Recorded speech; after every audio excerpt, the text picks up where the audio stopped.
Welcome to Good start, Will. Welcome to part 11 of Pokemon Gold walkthrough. We had just defeated Whitney in the last part, and now we are finally able to move on out of here. We gotta stop by this little flower shop area, though, in order to get ourselves a squirt bottle for a tree that apparently doesn't seem to move, that is blocking our way to further venture in our quest. You can only get the squirt bottle after defeating Whitney, and that's all that can really be said about that. You can venture onward to the next route that we're heading to, route number 35, all the way up to the National Park area, and including route number 36. However, that is where your journey will end, because the tree blocking the path keeps you from going back to Violet City and onward to route 37. And the other majority is of route 36, I believe. I don't know, it's been a while since I played this.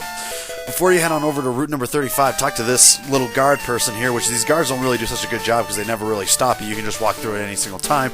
No wonder T-Rocket can really get to all kinds of places. But if you stop and talk with him, he'll give you a Pokemon that you need to give to a fat, sleepy louch, whatever. And for what, you know, has a letter attached to it. So basically the Pokemon is just simply the letter. Like, it's like a delivery pigeon sort of thing. It's basically a sparrow, and it's just holding on to a letter that you need to give to somebody, and you get a reward in return. And once we take care of the tree, we can go ahead and take care of that as well, because we do get a really nice reward for it.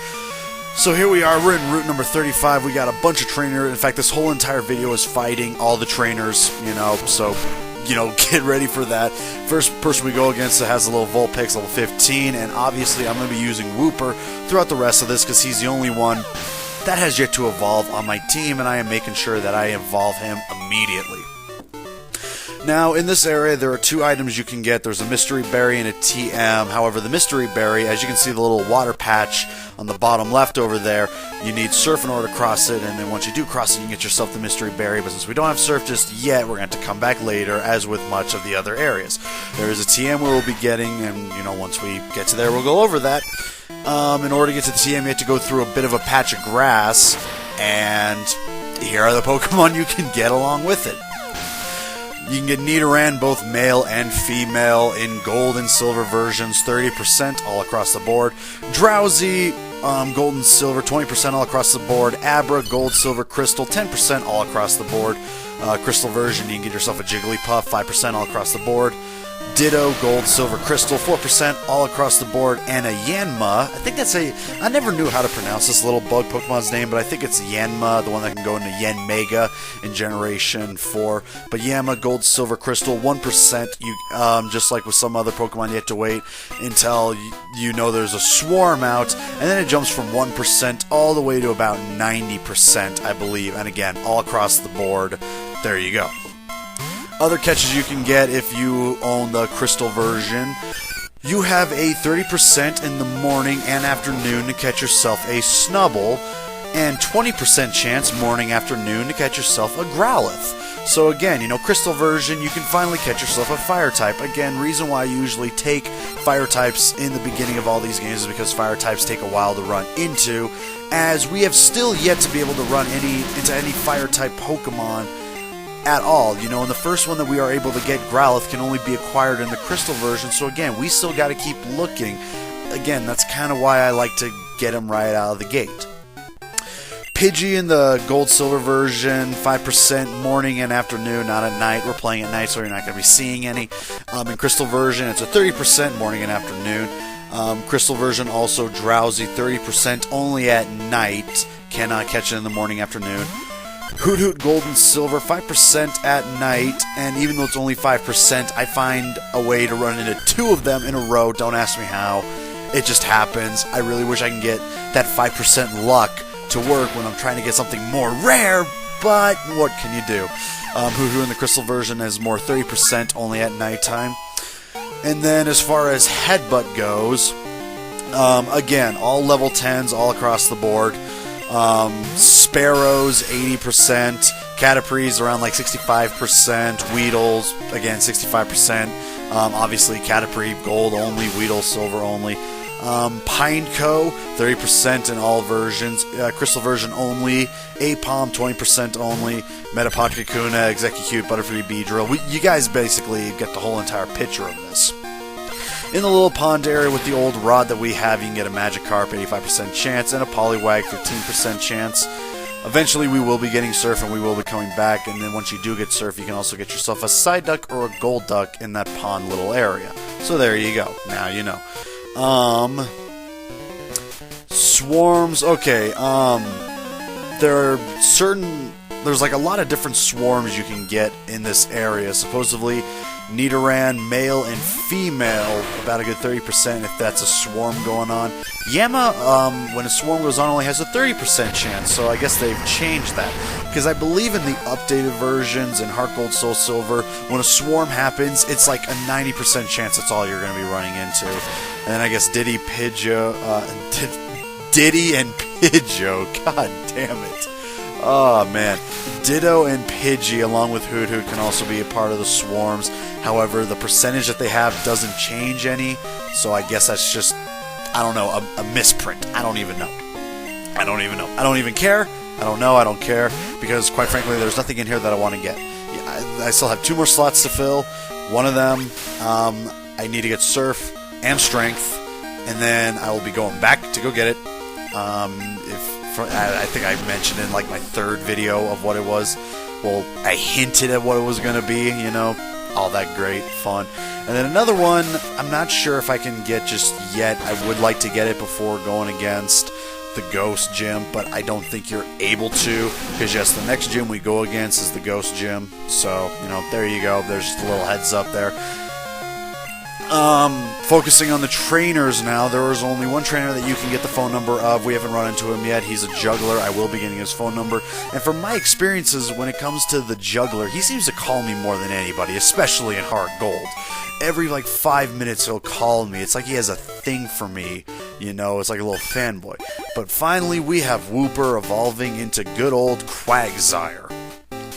So basically, everyone's evolved at least once. I still gotta get Flaffy to Ampharos, Pidgeotto to Pidgeot, and Quilava into Typhlosion. And then we're pretty much good from there, because the other 2 that I end up getting don't have any evolutions in them. So, no worries on that. Here's the juggler I was talking about. He basically has himself 4 Voltorbs, so we're going to be here a while. You know, nothing too big. It starts at like level 2, then I think it's like level 6, 12, and 18 or so. Maybe I'm just throwing out these numbers. I don't even know. It's been... Since I record these like about a week in advance, I usually forget about what's on them. So in a sense, you could consider it still in a way live commentary in a way, because I haven't prepared anything for any of the videos that I've been doing, except for the first video. The first video, I can honestly say I did prepare the commentary for that, because I had to, because there was so much to say. But every other video after that, completely have no idea what I was going to be talking about. All I do is sit, watch the video, and try and come up with something to say that doesn't involve the, you know, going over percentages of what you can run into and the likes, you know. So, yeah, I know, completely unprofessional, but shit, I ain't getting paid for this. Not yet, anyways. Probably won't be ever, but you never know. There's also a policeman that we're going to be going against next, so we're done with this one. And again, you have to be, your first Pokemon has to be under a certain level in order for him to fight you. He has 2 Growlithe with him, but just like the last one, I don't know. I'm still pretty sure that the last policeman that you went against, you had to be under 20. As far as this one goes, maybe it's under 25. I still don't know. I honestly did not think that he would challenge me, and he did. He flat out challenged me. And so, again, I don't know what the percentages are. Now, this is a little bit random because, again, we're still going through really tedious battles. But this is extremely random. Something that I wanted to go over a couple videos ago, and it just escaped my mind, and now it's like I kind of remember. And it's about the Lucky Number Channel show. Okay, because I couldn't remember what the prize was that the guy would give you. And after doing some research, I finally found out. I can't, now that I think about it, I can't remember them. There are 3 prizes you can get, okay? The way the Lucky Number show works is that there's a lucky number of the day, and then, you know, your Pokemon IDs get matched up with it. Depending on how many of the numbers match up, at the end of the IDs depends on the prize you get. There are 3 prizes. A prize if the last 2 match up, a prize if the last 4 match up, and a prize if every single number matches up. As far as what the last 2 and last 4 prizes are, I completely forgot. I think one of them's a berry, and another one, I can't even remember. It's like some kind of potion, I guess. I think. Actually, it might be a PP up. I'm not exactly sure. The only one I fully remember, and I never knew this until just now, and I find it pretty interesting. If every single number of your Pokemon matches up with the show's numbers, your gift is a Master Ball. So, in Generation 2, you have the ability of getting yourself 2 Master Balls. One of them you acquire, I believe, after defeating, it's either all 8 gym leaders in Johto or all 16, including Johto and Kanto. I'm not exactly sure. I'm going to have to figure that out when we actually get to the video, but that's like 20 videos in or such. But if you are lucky, there was the first Hoot, and here's the second Hoot I run into. I know, right? Only 5% chance, and I run into 2 in a row. Get that. Anyways, if you are lucky enough to have all the numbers match up, you can get yourself a Master Ball immediately. So then again, you can have yourself 2. Now there is, of course, the glitch you can do with the games, where you like put it in like your inventory, and you gotta hold some buttons, and while it's saving, you have to turn it off and turn it back on, and it clones them, so you can clone yourself a bunch of Master Balls. I remember doing it once when I first played this game when I was like 12. Actually, no, was I 12? Yeah, I was around 10, 11 or so. I know, it took me a while to finally first play this game, but shit, I'm just happy I was able to play it. When I was around the age of like 10 or 11, I did give it a try, and it is a glitch that it does work. I'm not sure if it works in the emulator. I've never tried it, and I really don't plan on trying it. Now here's the item. It's a TM04. What the TM04 is the move Rollout. Instead of Whitney giving you the move Rollout after you beat her, she gives you Attract, like she said in the last video, and instead you come all the way out on your own to get yourself the move Rollout. So if you wanted to, because you're not restricted from going into this route or even the National Park Contest area, you can actually come here and get Rollout before going against Whitney, though it doesn't really change that much. She's still going to be a bitch. One thing that I messed up in the last video, I said that Rollout has like only a 70% chance of hitting. I recently looked it up and I was totally off. It's a 90% chance of hitting. So chances are Rollout is going to hit a lot before it actually does miss. It will miss. You know, usually you can get lucky and probably get to hit 4 or 5 times in a row and then it'll usually miss.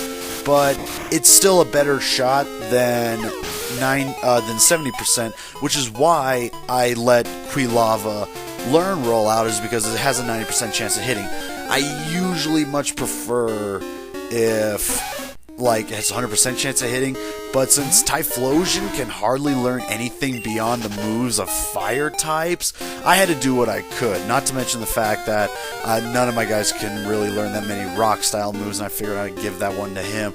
But besides, rock style moves have a really high chance of missing anyways, but you know, what can you do? There's both looks of Nidoran, the male and the female. I run away from them because I just didn't even feel like dealing with them, and I'll catch you guys over in part 12.